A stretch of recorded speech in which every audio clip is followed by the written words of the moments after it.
Move కానీ అవునా కదా ఆయింట్మెంట్ మనం క్రీమ్ అప్లై చేస్తూ ఉంటాం.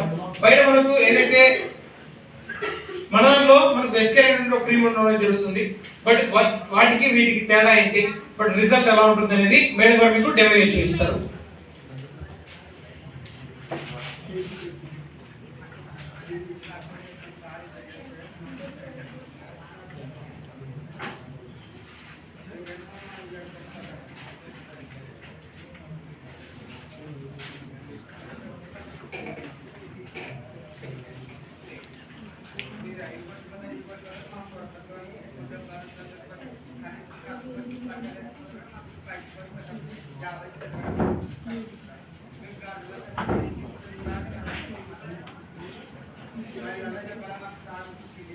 మేడం గారు ఏం చేస్తున్నారంటే ఒక పేపర్ కి బయట దొరికేటువంటి మన యొక్క జండు బామ్ ని ఒక పేపర్ కి అప్లై చేయడం జరుగుతుంది.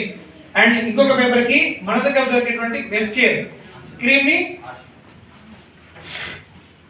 ఒక క్రీమ్ కి ఇంకొక పేపర్ కి అప్లై చేయడం జరుగుతుంది.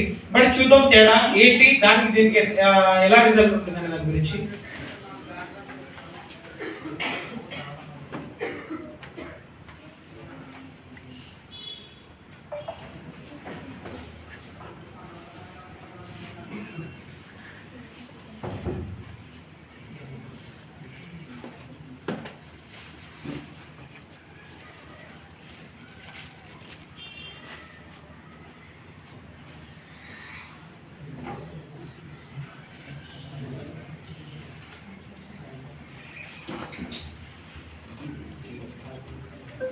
ఇక్కడ ఒక పేపర్ కి మనం వెస్కేర్ ని అప్లై చేయించడం జరిగింది. ఒక పేపర్ కి ఎడ్జ్ పార్ట్ లో వెస్కేర్ క్రీమ్ అప్లై చేయించడం జరిగింది. అండ్ ఇంకొక పేపర్ కి ఎడ్జ్ లో జండు బామ్ ని అప్లై చేయించడం జరిగింది.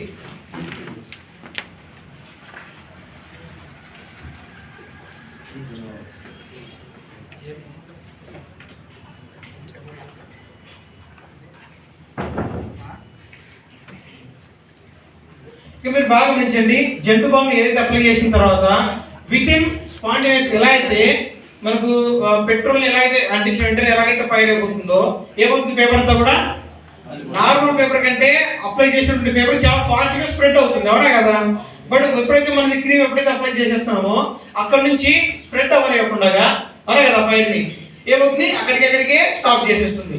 ఏదైతే మనం బయట వాడేటువంటి జంటు బామ్ ఏదైతే మనం అప్లై చేస్తుంటామో అక్కడ ఉన్నటువంటి ప్రాబ్లమ్ ని కాస్త స్కిన్ కి సంబంధించిన ప్రాబ్లమ్స్ ఎక్కువ తీసుకోవడానికి ఇప్పుడు స్టార్ట్ చేస్తుంది.